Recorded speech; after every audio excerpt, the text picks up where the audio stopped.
12/12 Super Sale, maligayang Pasko. Lahat ng gusto nyo mga kabayan, almost 60% off, discounted kayo ng 1,500 to 1,000 pesos. Gabay medalyon, habak de bala, itak na tardar, pangil ng baboy ramo. Incenso candle for cleansing, gemstone, kontrainggit, pampaswerte at marami pang iba. Fast facing ang stocks natin mga kabayan, check out ka na, pwede ding ipangregalo. Nasa comment section ng link mga kabayan kung gusto mong mag-order.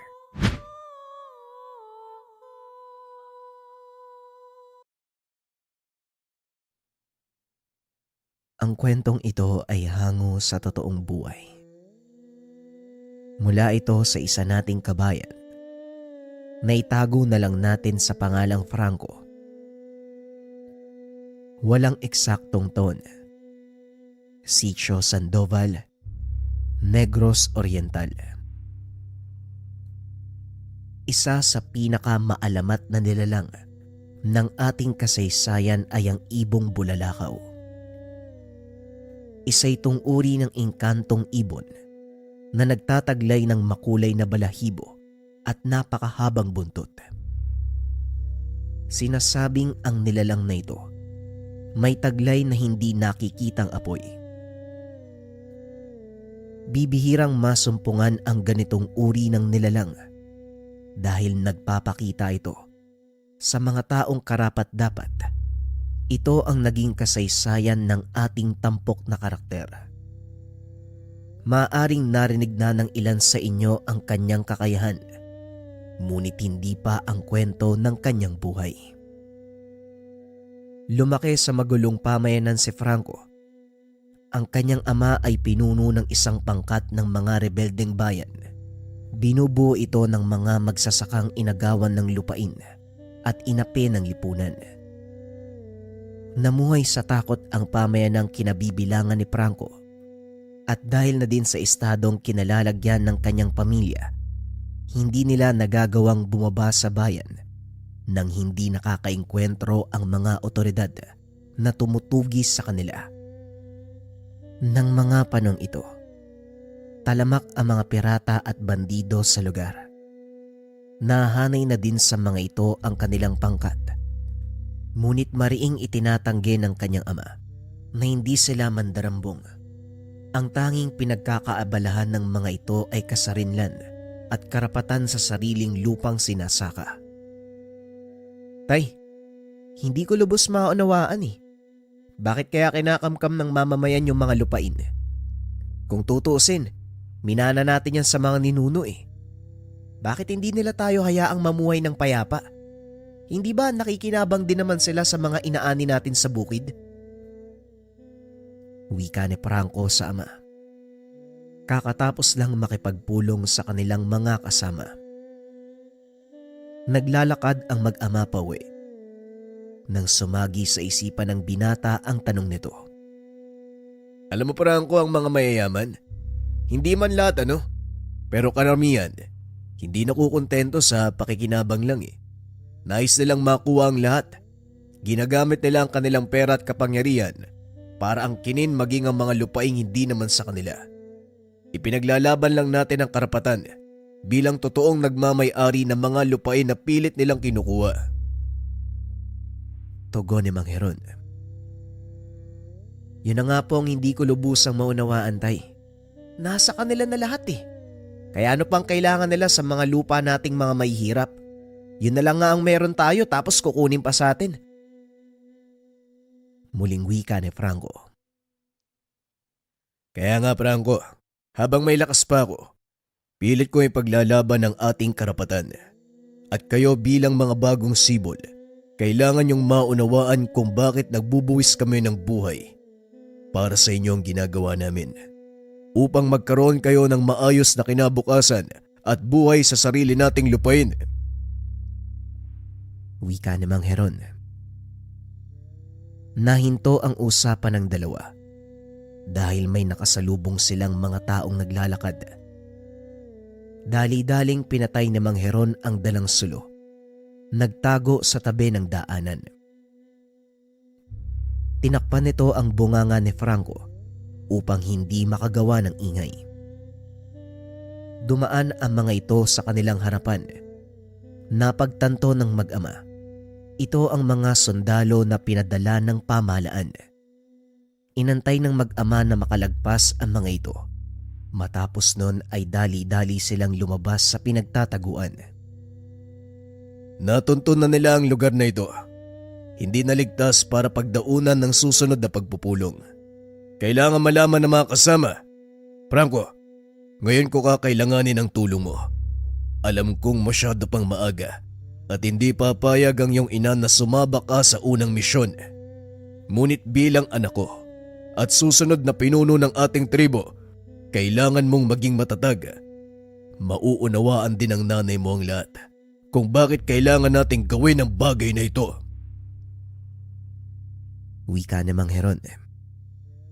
Habang nagmamadaling makauwi, nagulat si Mang Heron nang biglang may maghagis ng sulo sa kanilang harapan.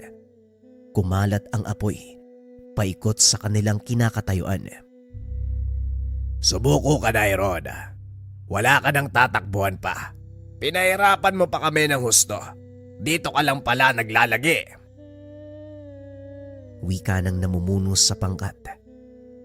Napapaligiran sila ng pinagsamang puwersa ng mga sundalo at ilang misyonaryong tumutugis sa mga bandido at rebelde.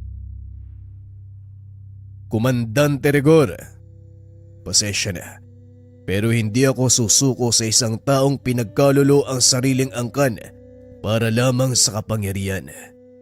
Mas gugustuhin ko pang lumaban kaysa isuko ang karangalan ng aking pinagmulan. Wika ni Mang Heron. Si Komandante Rigor, kasapi ng kanilang tribo na piniling maglingkod sa pamahalaan bilang sundalo. Hindi ako naparito para usigin ka, Heron. Makipagtulungan ka sa akin at sisiguraduhin ko ang kaligtasan ng tribo natin. Wika ng komandante. Naririnig mo ba ang sarili mo, Rigor? Tignan mo ang suot mong uniforme. Kaninong watawat ang sinasagisag mo? Hindi ba sa mga dayuhan? Ngayon sabihin mo sa akin na hindi ka na parito para usigin ng mga kagaya ko. At saka, ilang kalahi na ba natin ang namatay dahil sa sinasabi mong diplomasya? Pasensya na, pero kung gusto nyo akong mahuli, kailangan nyo akong patayin. Ngunit babalaan ko kayo. Sa oras na galawin nyo ang anak ko, siguraduhin nyong may sapat na lugar kayong tatakbuhan. Wika ni Mang Heron. Napatras naman ang komandante dahil alam nito ang tinutukoy ng Ginoo. Lingid sa kaalaman ng mga kasama nito, may taglay na kapangyarihan si Mang Heron na minana din ni Franco. Hindi dapat umabot sa ganito, Heron. Pakiusap, makinig ka. Hindi ako naparito para makipaglaban. Naparito ako para makipag-usap ng maayos. Wika ng komandante. Hindi mo na ako mapapaniwala sa mga sinasabi mo. Nakita ko na ang mga ginawa mo, Rigor. Pinangangatawanan mo ang pagiging isa sa mga aristokratang dayuhan na gustong kumamkam ng ating tinubuang lupa. Kung gusto mo akong pigilan, subukan mo. Pero sisiguraduhin ko sa inyo, hanggang subok lang kayo. Wika ni Heron. Hinawakan ni Franco ang kanyang ama. Naramdaman nito ang malakas na enerhiyang dumadaloy papunta sa kanya. Anong ginagawa mo, Tay? Bakit? Huwag ka nang magtanong, anak. Ikaw na lang ang nalalabing pag-asa ng ating tribo. Hindi ko sila kakayanin sa kasalukuyan kong antas. Kapag nakahanap ka ng pagkakataon, tumakas ka, tumakbo ka. Huwag na huwag nang lilingon. Hindi, Tay. Hindi kita iiwan. Kung tatakas man ako, isasama kita. Wala nang oras, Franco. Hindi ba matagal mo nang gustong matutunan ang kakayahan ko? Ito na ang pagkakataon. Ipamamana ko sa iyo ang natatanging kapangyarihan ng ating hanggan. Habang kinakausap ni Mang Heron ang binata, ipinapasa nito ang kapangyarihan sa kanya. Kung hindi nyo na itatanong, mula sa isang lahi ng malakas na bertudes ang Ginoo. May kakayahan silang manipulahin ang elemento ng apoy. Ito ay sa pamamagitan ng isang makapangyarihang nilalang na kung tawagin ay bulalakaw. Pero tay, ikaw na mismo yung nagsabi hindi pa ako handa, di ba? Kaya pakiusap, huwag mong gawin to! Wika ni Franco. Alam ng binata na sa oras na ipasa ni Mang Heron ang kapangyarihan sa kanya, tuluyang lilisanin ng lakas ang katawan ng Ginoo. Matagal ka ng handa. Hindi tay, kulang na kulang pa ang mga nalalaman ko at kailangan ko pa ng gabay mo kaya pakiusap, huwag mong gawin to! Wika ni Franco. Tanging ngiti na lang ang itinugon ni Mang Heron sa kanyang anak. Muli nitong hinarap ang mga kalaban at nagsalita. Ano pa ang inaantay mo, Rigor? Alam mong hindi ko isusuko ang sarili ko ng kusa. Ngayon, kung gusto mo kong hulihin, bakit hindi mo utusan ng mga tauhan mong sumugod? Wika ni Mang Heron. Talagang napakayabang ng rebeldeng to. Komandante, ayoko nang mag-antay pa ng utos mula sa'yo. Mga kawal, sugurin nyo ang taong yan. Wika ng isa sa mga opisyal ng komandante. Nagsipagsugod ang mga kawal na nasa ilalim ng pamumuno nito. Wala silang kalam-alam sa kakayahang taglay ni Mang Heron. Halos 2 metro na lang ang layo ng mga kawal sa kinakatayuan ng Ginoo nang biglang sumambulat ang napakalakas na apoy. Nagmumula ito sa katawan ni Mang Heron, dahilan para matupok ang lahat ng mga kalaban na lumapit. Tignan mo ang ginawa mo, Kapitan. Hindi ka marunong mag-antay ng utos mula sa akin. Masyado kang nagmamadali. Wika ng komandante. Hindi makapaniwala ang kapitan sa mga nasaksiyan. Ni sa panaginip, hindi nito inakalang sa isang iglap. Naubos ang halos kalahati sa kanilang mga kasama. Imposible. Anong nangyari? May sa demonyo ang taong yan. Komandante, kailangan siyang patayin. Ito ang sinasabi ko kanina pa sa'yo, na huwag kang magpadalos-dalos ng hakbang. Kilala ko si Heron at alam ko ang kanyang kakayahan. Alam ko rin ang kahinaan nito. Wika ng komandante. Habang nag-uusap ang 2 opisyal ng kalaban, kinuha naman ni Mang Heron ang pagkakataon upang patakasin si Franco. Sige na, Franco. Umalis ka na dito. Mauna ka sa ating nayon. Balaan ng mga tao. Kailangan nilang malaman na nandito na ang mga kalaban. Bilisan mo, Franco! Pero tay, paano po kayo? Susunod ako. Pangako yan. Kailangan ko silang lituin. Habang tumatakas kayo ng ating mga kanayon. Umalis ka na. Huwag kang mag-alala, magkikita pa tayo. Wika ni Mang Heron. Dali-dali namang tumakbo ang binata papasok sa kagubatan. Lingid sa kalaman nito na yun na pala ang huling pag-uusap. Saktong nakalayo na si Franco sa lugar nang makita nitong biglang humupa ang apoy. Hindi na maaninag ng binata ang nangyayari. Umalingaw-ngaw ang sigaw ng mga tao. Kasunod nito, ang sunod-sunod na putok ng baril. Biglang nakarinig ng boses si Franco sa kanyang isipan. Takbo, Franco. Huwag kang lilingon. Sundin mo ang sinabi ng iyong ama. Dali-daling tumakbo si Franco sa kabila ng pagnanais na balikan ng ama. Nanaig pa din ang katapatan nito. Pinanghawakan ang pangako ni Mang Heron na susunod sa kanya. Pagdating sa nayon, ibinalita nito sa mga kasama ang nangyari. Nag-alsabalutan ang mga ito at dali-daling umalis sa lugar. Halika na, Franco. Umalis na tayo dito, anak, bago pa dumating ang mga kalaban. Wika ni Aling Magda, nanay ni Franco. Mauna na po kayo, Nay. Aantayin ko lang si tatay. Nangako siya isusunod siya dito. Matutuntun niya tayo sa lugar na pupuntahan natin, kaya bilisan mo na. Umalis na tayo dito. Makinig ka sa akin, Franco. Malakas ang iyong ama at hindi siya basta-bastang matatalo, kaya sundin mo ang mga sinabi niya. Muling wika ni Aling Magda. Pilit nitong pinaniniwala si Franco na darating pa ang ama. Ngunit maging siya, alam ang katotohanan na hindi na ito muling makikita. Pagdating sa ikalawang kanlungan ng pangkat, patuloy pa ring inantay ni Franco ang ama. Ngunit natapos ang buong araw, hindi ito dumating. Dito na napagtanto ng binata na wala na nga si Mang Heron. Nang mga sumunod na araw, lalo pang tumibay ang impormasyon ng binata dahil dumating ang ilan sa mga kasamang nakaligtas. Dala nito ang ilang kagamitan. Inabot ang mga ito kay Aling Magda. Nakita ni Franco na marahang napapalod ang ina habang humahagulgol ng iyak.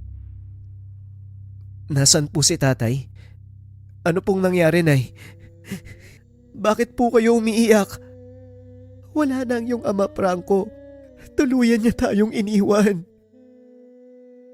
Tugon ni Aling Magda. Sa kaloob-looban ni Franco gusto niyang umiyak. Ngunit kailangan niyang maging matatag sa harapan ng nangungulilang ina at mga kapatid. Matapang na pinuno ang iyong ama, Franco. Alam kong ganun ka din. Hindi niya iiwan sa iyo ang responsibilidad ng pamumuno sa ating tribo kung hindi ka pa handa. Eto, tanggapin mo ang bastong ito. Bastong kamagong na pagmamay-ari ng iyong ama. Ito ang simbolo ng pagiging pinuno. Ibinibigay ko ito sa iyo, kasama ang aking respeto at pagtanggap bilang bagong manikyal ng ating angkan. Wika ng isa sa matalik na kaibigan ng kanyang ama, si Mang Agno. Nagsigawan ang mga tao bilang pagbati kay Franco. Nagsagawa din sila ng mga seremonya bilang pagbibigay galang sa kanilang nalagas na pinuno. Ipinapangako ko sa kaluluwa mo, Tay.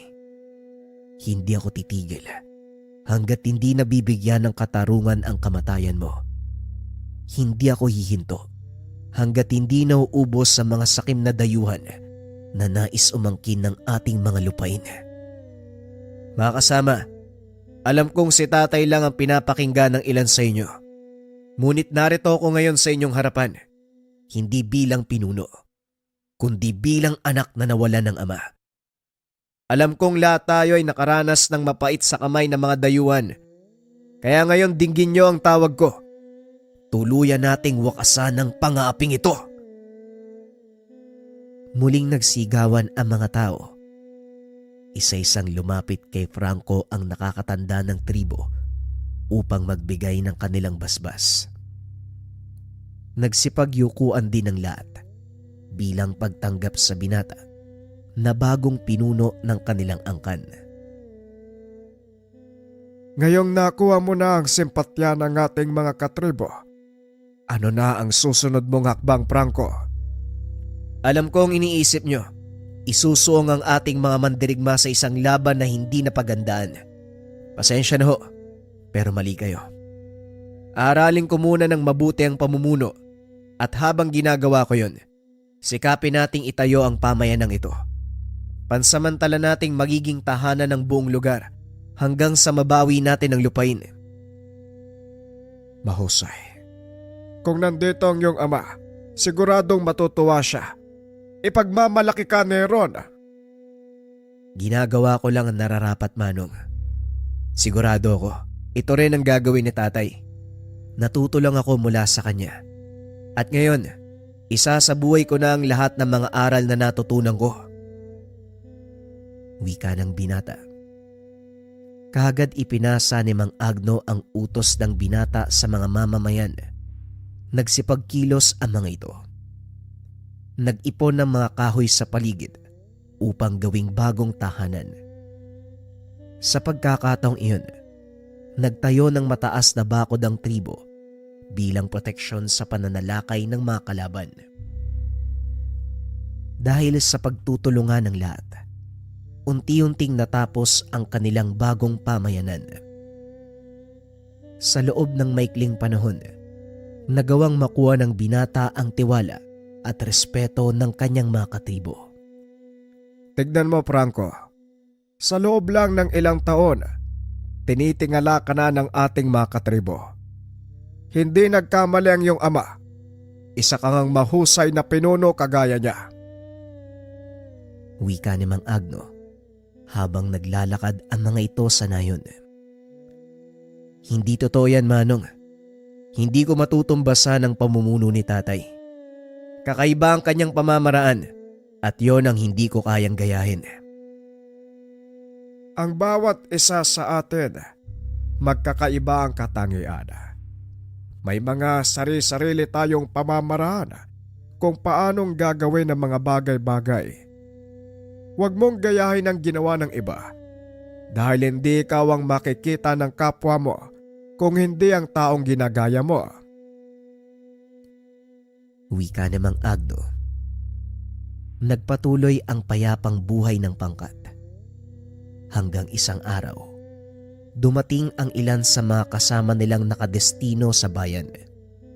Ayon sa mga ito, dumaong sa sitio Sandoval ang malaking pulutong ng mga dayuhang kawal kasama ang makabagong gamit pangdigma. Talagang desidido na ang pamahalaan ng mga dayuhan pabagsakin ang bawat isa sa mga nalalabing pinuno na hindi nagpapasakop sa kanilang pamumuno. Wika ni Mang Agno. Hindi talaga sila titigil hanggat hindi nakukuha ang ating mga lupain. Masyado nang matagal ang kanilang paniniil sa ating bayan.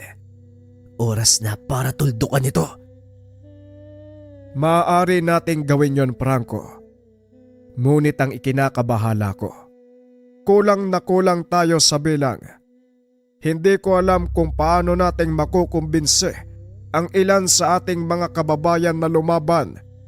Natatakot sila sa mga sandata ng dayuhan. Wika ni Mang Agno. Ako nang bahala sa bagay na yan, Manong. Habang wala ako, nais kong panatiliin yung ligtas ang ating pamayanan. Tignan din si nanay. Bantayang maigi ang lahat.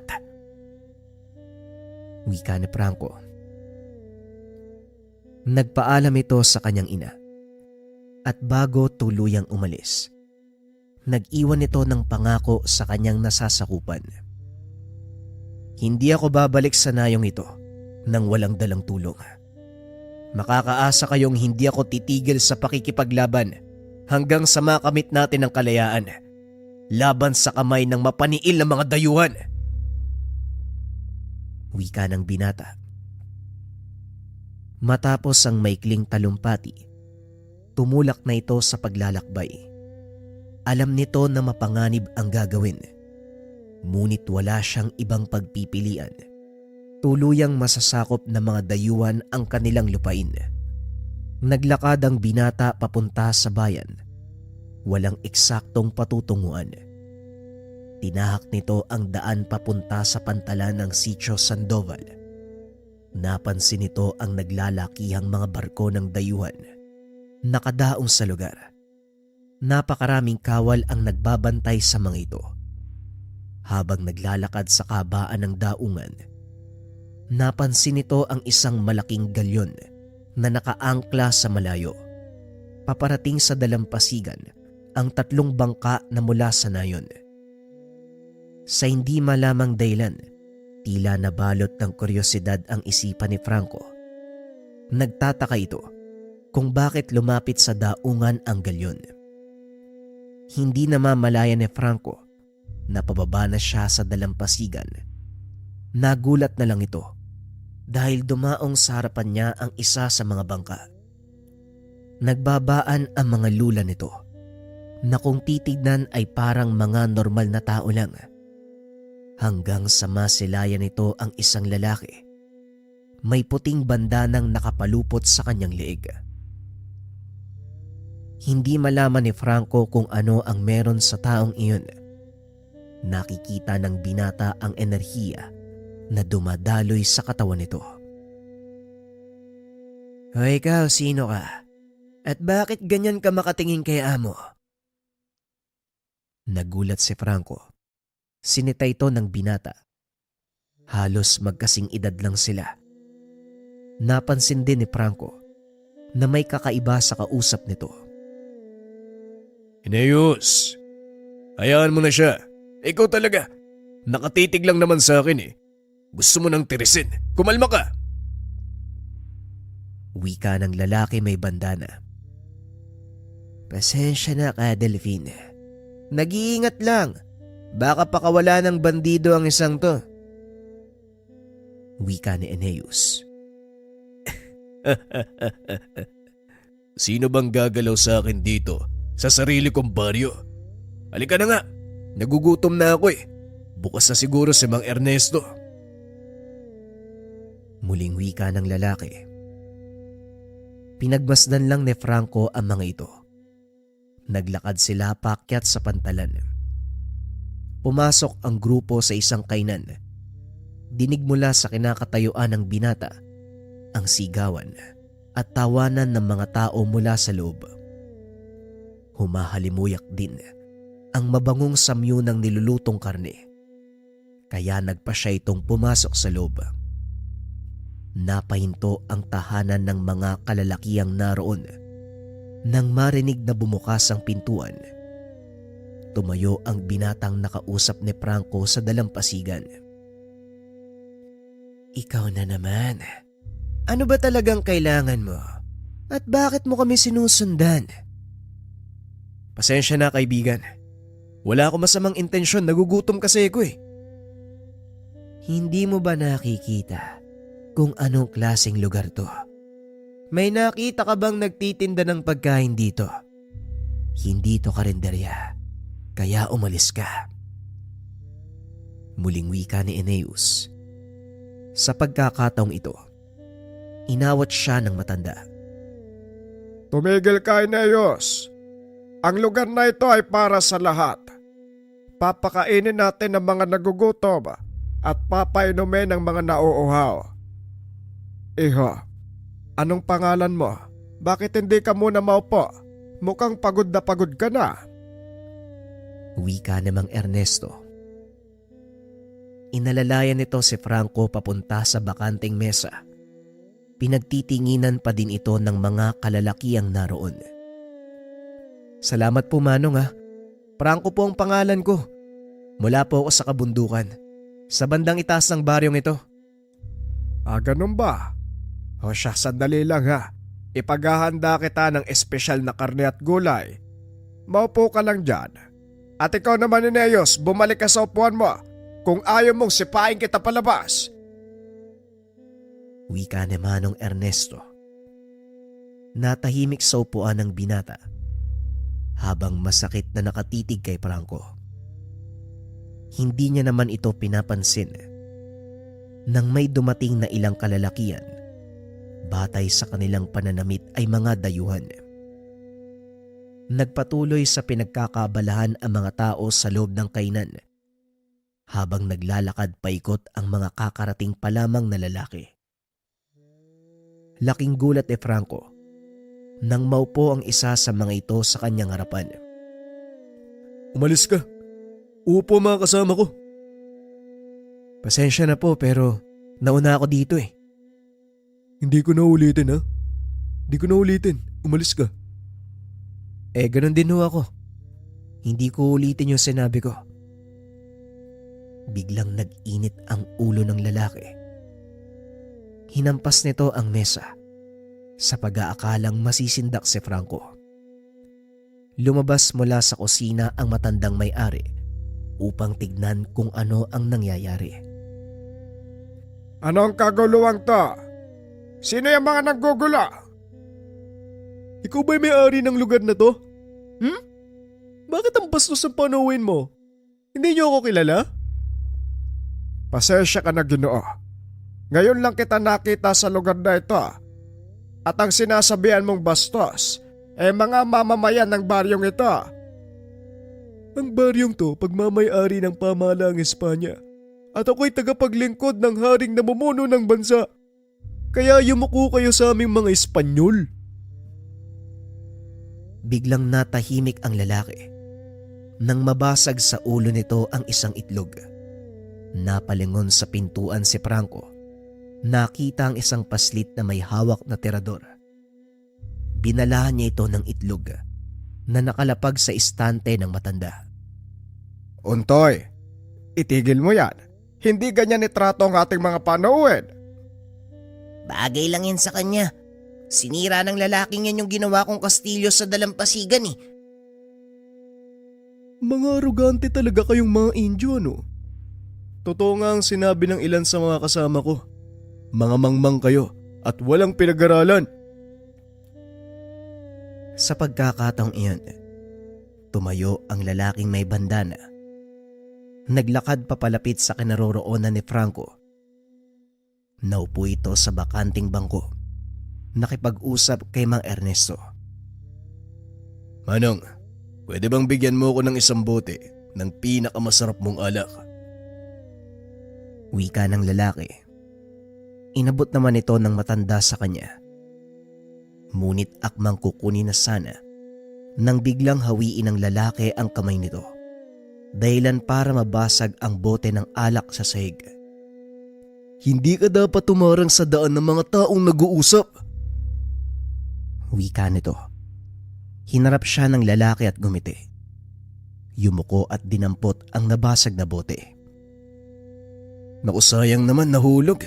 Ay naku, Manong, isa pa nga. Nako Kadelpin, kulang pa ang bote ng alak na yan sa kabutihang ginawa mo para sa amin. Sige na, kunin mo na ang kailangan mo. Magpakasaya kayo.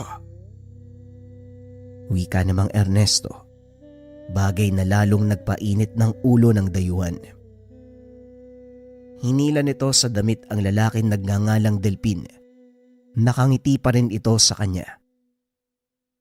Kaibigan, sigurado ka ba sa gusto mong mangyari? Bakit? Sino ka ba sa palagay mo, ha? Isa ka lang hamak na mga ngisda. Mga aliping halik sa paa naming mga Panginoon nyo. At isa pa, Hindi na naituloy ng lalaki ang sasabihin. Isa na namang itlog ang nabasag sa ulo nito. Untoy, huwag mong sayangin ang itlog ni Mang Ernesto. Ikaw talagang bata ka. Pasensya ka na sa kakulitan ng alaga ko, ha? Wika ni Kadelpin habang pinupunasan ng kanyang damit ang ulo ng dayuhan. Hinawi naman ito ang kamay ng Ginoo. Alisin mo ang madungis mong kamay sa damit ko. Wika ng lalaki sabay tulak sa Ginoo. Napatayo ang mga kasama nito. Ngunit inawat sila ni Kadelpin. Nakatitig lang si Franco habang inaantabayanan ang susunod na gagawin ng lalaki na may bandana. Alam mo, kaibigan, hindi tayo dapat nag-aaway. Halika, saluhan mo kami sa mesa. Wika ni Kadelpin. Ngunit may ibang plano ang lalaki. Bigla itong naglabas ng patalim. Inundayan ng saksak ang Ginoo. Mabilis namang nakailag si Kadelpin. Kaso nga lang natumba ito ng matalisod sa paa ng mesa. Maaabot na ito ng lalaki, kaya nagpa siya si Franco na kumilos. Isang malakas sa suntok ang binitawan ng binata. Laking gulat ng lahat dahil biglang nagliyab ang damit ng lalaki. Kanina pa ako nang gigigil sa kayabangan mo. At ikaw naman, binabastos ka na. Nagpapakita ka pa rin ng kabutihan. Wika ni Franco sabay turo kay Cadelphine. Dahan-dahang tumayo ang lalaki, pinagpag ang damit nito. Nagsipagbunot ng sandata ang mga kasama at sinugod si Franco. Dali-dali namang lumabas ang binata dahil alam niyang masisira ang lugar kung sakaling makikipaglaban siya gamit ang buong kakayahan. Sinundan ito ng mga kalalakihan at doon ipinagpatuloy ang laban. Hindi nagdalawang isip na sumugod ang mga dayuhan. Pinagtataga ng mga ito si Franco, ngunit mabilis na nakakaiwas ang binata. Nahawakan nito ang kamay ng isa sa mga dayuhan at napangiti. Biglang natupok ang katawan ng lalaking iyon, dahilan para tumakbo ito paikot sa lugar. Napapatras ang mga kasama nito dahil bago sa kanila ang kakayang iyon ng binata. Anong klase? Anong klaseng kademonyoan to? Wika ng isa sa mga dayuhan. Akmang tatakbo na sana ito. Ngunit biglang nagliyab ang kasuotan hanggang sa tuluyang matupok. Walang natira sa mga kalaban, bagay na ikinagulat ni Cadelphine at ng mga kasama nito. Sabihin mo sa amin kung saan ka nanggaling at bakit may taglay kang kapangyarihan ng apoy. Minana ko ang kakayang ito sa tatay ko. Ang totoo, hindi rin malinaw sa akin kung saan nanggaling ang kakayahan namin. Pero ayon sa mga matatanda, biyaya ito mula sa ibong bulalakaw. Wika ni Franco, sabay lakad palayo. Bigla namang lumitaw si Eneo sa kanyang harapan habang kumikislap ang kidlat sa kamao. Hindi lang ikaw ang may taglay na kakayahan mula sa kalikasan. Kaya huwag ka masyadong mapagmalaki.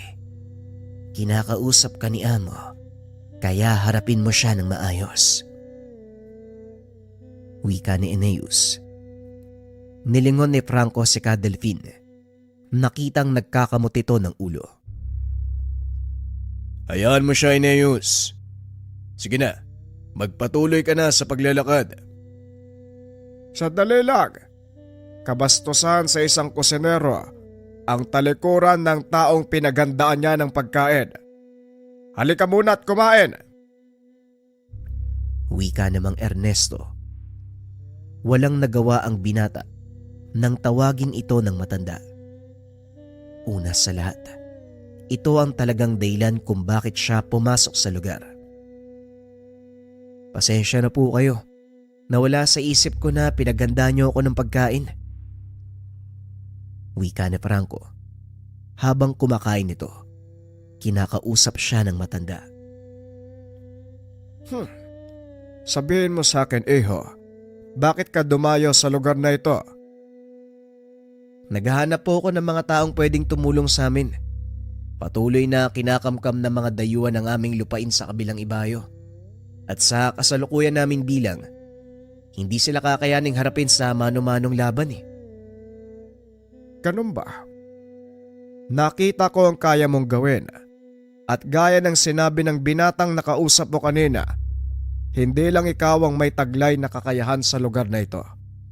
Pero hindi yun ang punto ko. Sa taglay mong lakas, magagawa mo silang pigilan. Bakit mo pa kinakailangan ng maraming tao?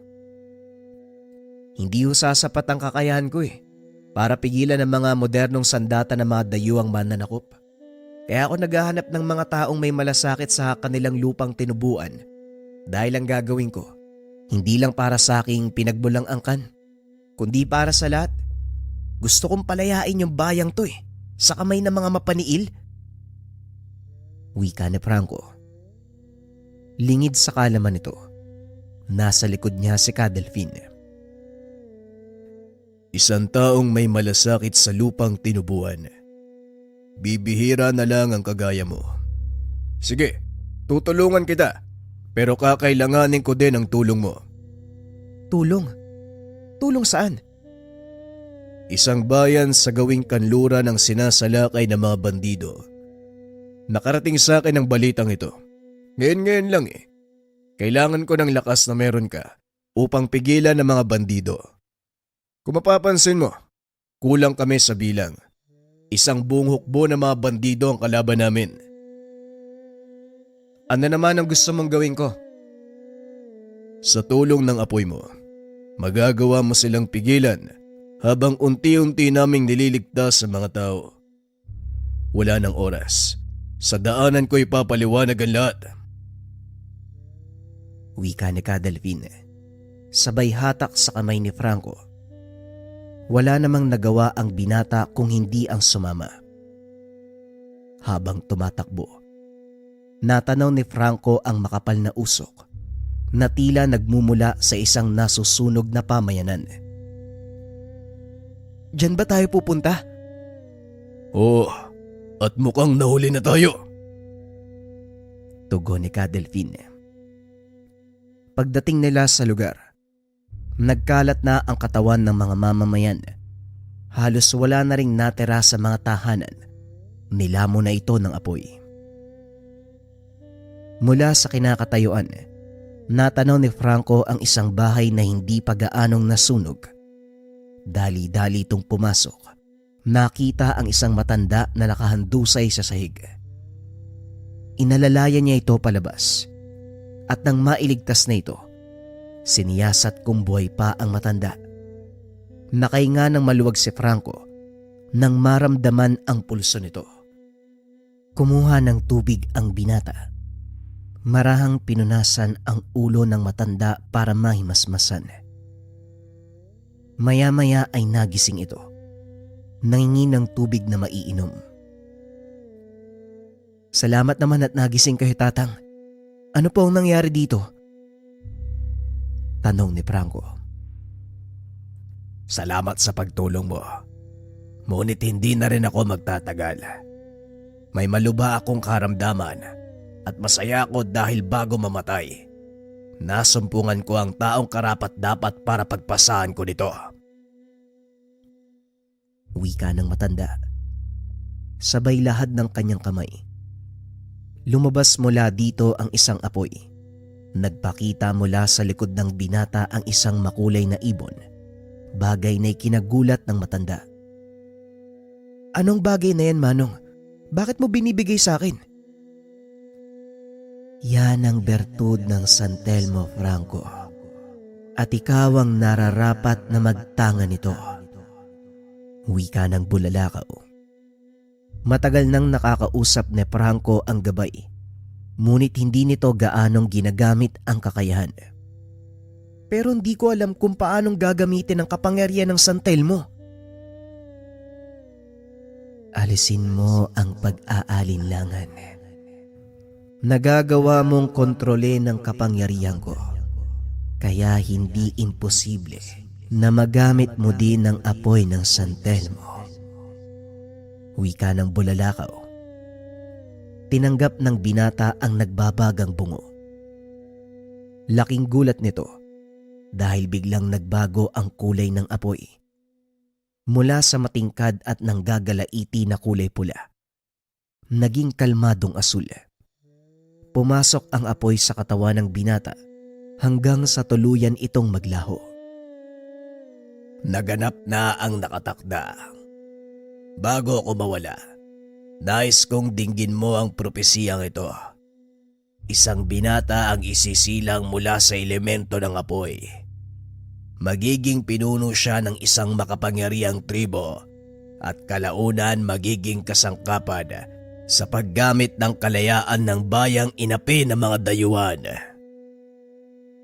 Wika ng matanda. Bago ito tuluyang malagutan ng hininga. Tumayo si Franco. Akmang bubuhatin ang matanda. Ngunit laking gulat nito nang bigla na lang masunog at tuluyang naging abo ang katawan ng matanda. Anong nangyari, bata? May buhay pa ba sa gawing ito? Ikinalulungkot ko, pero wala na akong nakitang buhay. Wika ni Franco. Napangiti si Cadalvin dahil alam nito ang totoong nangyari. Ano nga pala ang pangalan mo, bata? Franco po ang pangalan ko. Narinig ko tinawag kang Cadalvin ng bata kanina. Alin, si Untoy? Oo, yun ang pangalan ko. Nga pala, tungkol sa batang yun at sa nangyari sa lugar na ito. Pasensya na kung nagsinungaling ako. Ang katotohanan, tirahan ng mga engkantong lagalab ang baryong ito. Dito nagmula si Untoy. Nakakalungkot lang dahil wala nang natira sa mga kauri niya. Kawawang bata. Paanong napunta sa pangalaga niyo si Untoy? Ang totoo niyan, si Mang Ernesto ang kumupkop sa kanya. Mabang kwento, Franco eh. Halika na, bumalik na tayo sa pantalan. Wika ni Delphine. Habang naglalakad ang mga ito, pinag-uusapan nila ang tungkol sa pinanggalingan ni Franco. Naikwento ng binata ang dahilan kung bakit siya napunta sa Sitio Sandoval. Ang totoo niyan, hindi ako sigurado sa gagawin ko eh. Nagbabakasakali lang din ako na may taong makakatulong sa akin. Mga taong may pagmamahal pang natitira sa kanilang bayan. Lahat naman tayo may pagmamahal sa bayan. Yun nga lang, mas maraming tao ang mga naduduwag at walang kakayahang ipaglaban ito. Kagaya ng ipinangako ko sa iyo, kahit nahuli tayo sa pagsaklolo, tutulungan pa din kita. Wika ni Delphine. Napalingon si Franco sa Ginoo. Nagulat ito. Hindi niya akalaing makukuha ang simpatya ng Ginoo. Talaga ho? Hindi po ba kayo nagbibiro? Narinig mo ang sinabi ko. Kaya maganda ka na dahil pagdating natin sa sitio, sisimulan na natin ang pagplano ng pagsalakay. Wika ni Delphine. Napangiti na lang ang binata nang makarating sila sa sitio. Kinausap ni Delphine ang mga tauhan. Sinabi ang kanilang gagawin. Wala namang nakitang pagdadalawang isip ang mga ito. Nagsigawan pa ang ilan sa kanila na tila natutuwa sa gagawin.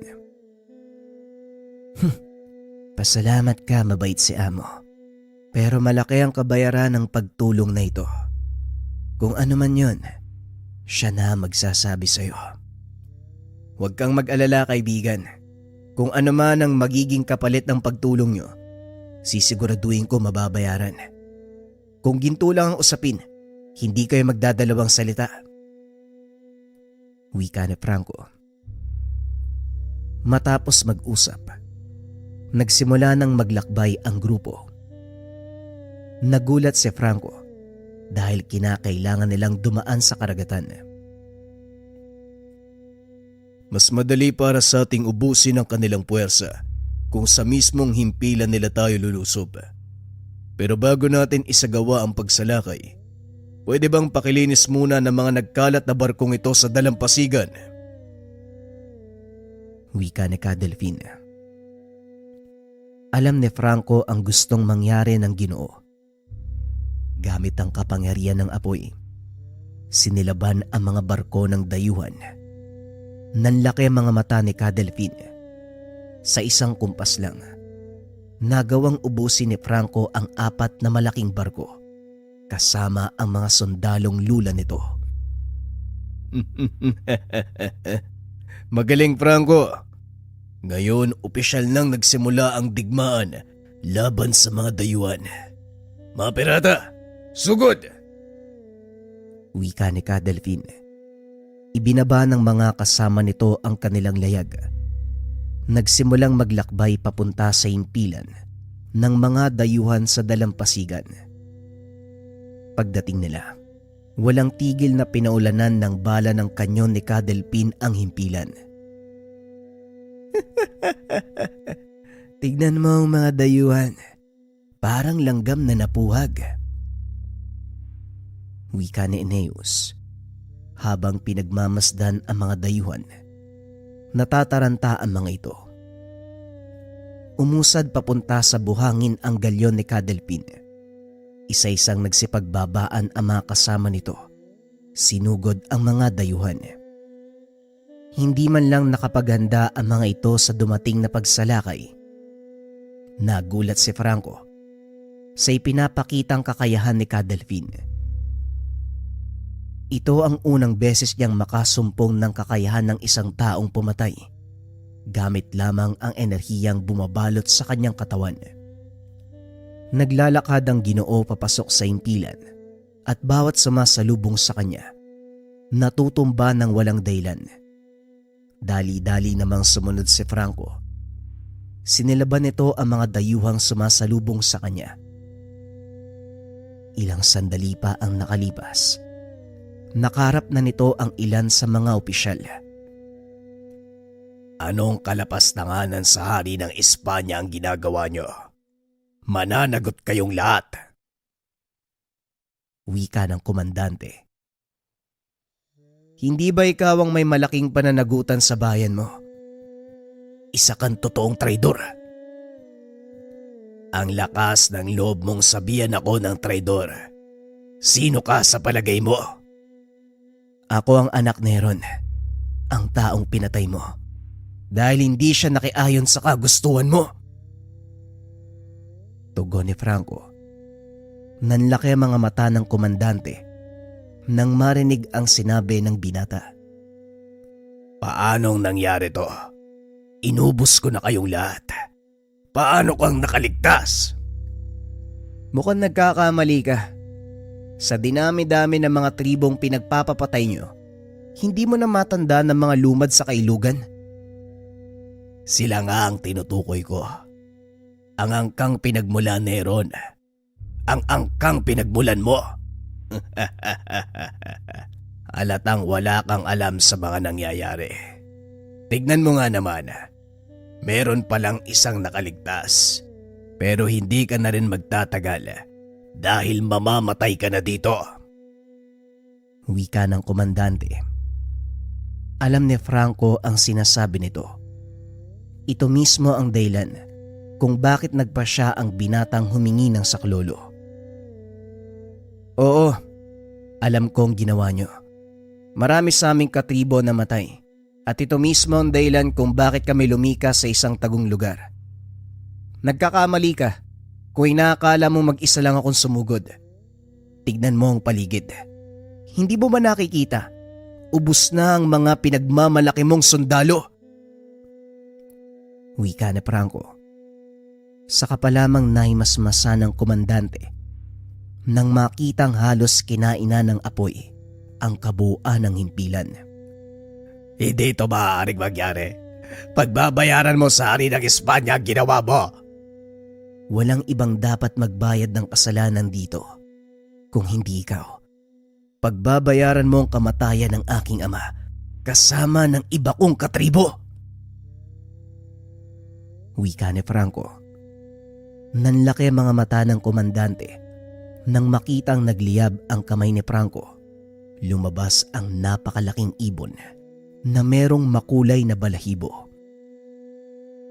Naglalakad ito papunta sa kanyang kinakatayuan. Napatras naman ang komandante. Nakaramdam ng takot dahil alam niya na wala siyang mapupuntahan. Baka pwede nating pag-usapan to. Anong gusto mo, ginto? Marami akong nakaimbak sa lugar. Ituturo ko sa'yo. Kunin mo ang lahat. Pakawalan mo lang ako. Wika ng komandante. Ngunit hindi nakinig si Franco. Huwag kang mag-alala. Naipangako ko na yan sa mga kasama ko. Wika ni Franco. Sabay kumpas ng kamay. Kumilos ang malaking ibon. Lumipad papunta sa komandante. Nagpaikot-ikot ito hanggang sa dumapo sa likuran. Nilikop ng nagbabagang pakpak ang katawan ng komandante. Hindi na nito nagawang sumigaw dahil kaagad ding natupok ang kanyang katawan na parabang tuyong dahon. Nagsigawan ang mga kasama ni Cadelfin nang makitang nagtagumpay si Franco. Ginalugad ng mga ito ang paligid. Natagpuan ang mga gintong kinamkam ng dayuhan. Gaya ng sinabi ko sa iyo, eto ang kaba ng mga ginto bilang kabayaran sa pagtulong nyo.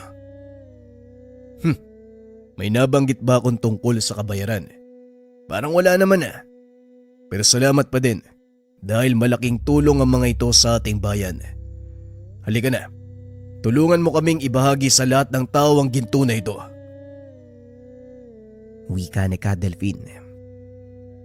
Matapos ang kaganapang iyon, masayang nagbalik si Franco sa kanilang nayon upang ibalita ang kaganapan. Laking tuwa naman ng mga katribo dahil sa wakas, nabigyan din ng katarungan ang pagkamatay ng ilan sa kanilang mga kasama. Nagtagumpay ka, Franco. Malaking bagay ang ginawa mong ito. Habang buhay tatanawin ng ating mga katribo ang kabayanihan mo. Wika ni Mang Agno. Tungkulin ng isang pinunong ipagtanggol ang kanyang nasasakupan. Malayo pa ang aking lalakbayin at hindi pa dito nagtatapos ang laban, Mang Magno. Kaya ihahabilin ko sa inyo ang pangalaga ng tribo. Kailangan kong bumalik sa Sitio Sandoval. May isang paslit. Nangangailangan siya ng aking gabay. Wika ni Franco. Walang nagawa ang matanda sa pasya nito. Bumalik siya sa Sitio Sandoval.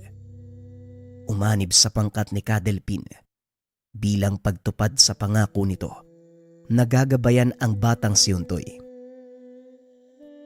Naging matagumpay ang bawat plano ng pangkat. Pabagsakin ang himpilan ng mga dayuhan sa lugar. Kinilala bilang opisyal na kasapi ng pangkat. Kinatakutan ang mga ito. Hindi lang ng mga dayuhan, kundi ng mga taong gumagawa ng masama sa lipunan. Ito ang naging simula ng buhay ni Franco bilang pirata. Ginagabayan nito ang batang si Untoy. Tinuruan ng lahat ng nalalamang paraan sa pakikipaglaban gamit ang kanyang kaalaman. Ngunit kalaunan, iniwan din ito ang paslit. Namatay si Franco sa isang laban, ngunit inihabilin nito kay Ka Delphine ang bertud ng San Telmo upang ipasa kay Untoy pagdating ng panahon. Tinupad ni Ka Delphine ang kahilingan. Napasakamay ng paslit ang kapangyarihan ng San Telmo nang humantong sa tamang gulang. Hindi man ganong katagal ang pagsasama ni Ka Delphine at Franco, nag-iwan naman ito ng malaking puwang sa pangkat. Dahil kahit papano, naging pangalawang pamilya ni Franco ang grupo. Bilang pag-alala sa kabayanihang ginawa ni Franco, itinayo ni Ka Delphine ang isang rebultong gawa sa adobe sa gawing kanluran ng Sitio Sandoval. Ito ay palatandaan na minsang ipinagtanggol ni Franco ang kanilang isla. Para naman sa pinagmulang angka ng binata, habang buhay na natili sa kanilang alaala ang katotohanan na nagkaroon sila ng pinuno na ginagabayan ng ibong bulalakaw. Yung kwento na to, mga kabayan, ito yung backstory ng kwento ng series natin, Baryo ng Malalakas na Antingero. Kung interesado kayong mapakinggan yung buhay ni Untoy, yung batang makulit dito sa kwento, pwede niyong pakinggan, 3 episodes yun. I-search nyo lang Baryo ng Malalakas na Antingero.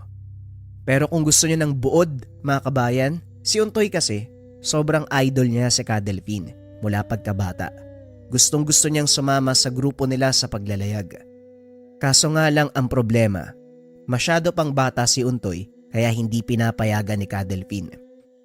Matagal na wala si Ka Delphine sa baryo ng Sitio Sandoval, sinakop na yon ng mga masasamang loob. Hanggang sa umabot sa punto na nagbinata si Untoy, siya yung unang lumaban sa mga masasamang tao. Yan nga lang, kamuntikan mamatay si Untoy sa kwento. Pero doon bumalik si Ka Delphine, kasama yung buong pangkat. Napakaangas nun, mga kabayan, kasi si Eneus yung unang nagpakita gamit yung kapangyarihan ng kidlat. Si Franco naman, siya yung nagsanay kay Untoy, kaya halos madurog yung puso ng binatang Untoy nung malamang patay na ito. Sa kanya pinamana ang mutya ng San Telmo dahil yung mga magulang ni Untoy purong engkantong lagalab. Sa makatuwid, hindi purong tao si Untoy. Kaso nga lang yung twist din nun, si Ka Delphine ang pumatay sa mga magulang ni Untoy. Sobrang solid yan, mga kabayan, pwede niyong pakinggan. Sa kwento ni Untoy, napakalakas ng kapangyarihang apoy niya. Naipasa ito hanggang sa mga anak niya, isang gabunan at isang lagalab. Kung interesado kayo, search nyo na lang mga kabayan. Maraming salamat sa pakikinig ng ating kwento. Huwag kalimutan ang ating 12-12 sale.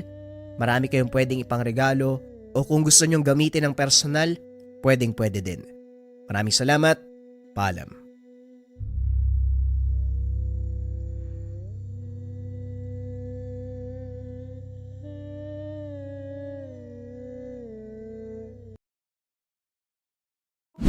"12-12 Super Sale, Maligayang Pasko."